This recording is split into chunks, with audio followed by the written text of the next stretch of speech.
Guys, kasi sa sobrang dami namin ng lemon, nagluluto ako ng chicken breast lemonade. So, lalagyan mo lang siya ng harina. Yan, harinaan mo lang yung pitso ng manok. Tapos pagpiga ka ng lemon. Piprito mo muna yung manok. So guys, pipirito mo siya sa olive oil. Yan. Tatapusin lang po natin yan.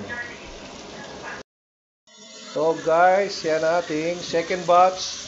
Nakaprito na tayo ng ilang pitso. Iniwa lang natin yung pitso ng maninipis at ipiprito sa olive oil. Yan. Malapit nang matapos guys. So guys, doon sa pinagpritusan mo, lalagyan mo ng cubes.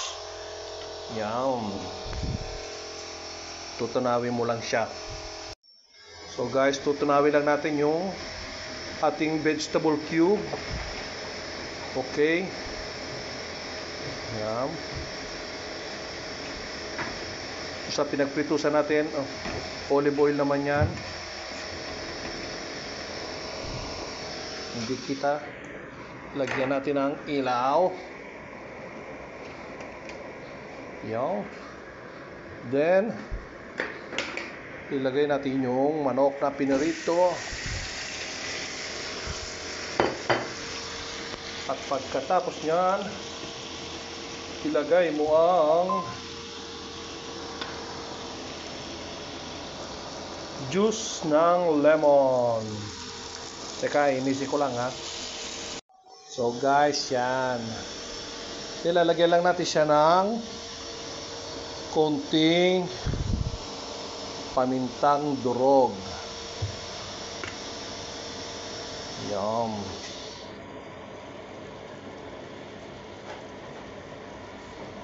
And then, lulutuin lang natin siya ng 3 to 5 minutes. Saglit na saglit lang.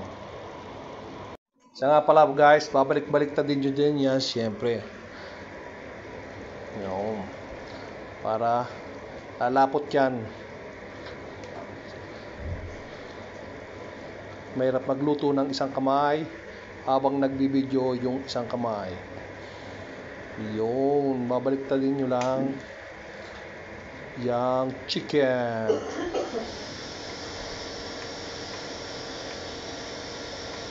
Okay guys, that's it. Yan lang. Mamaya, walang tiki man yan. Diretso kain na yan. Okay. Yan na po ang ating chicken breast with lemon sauce.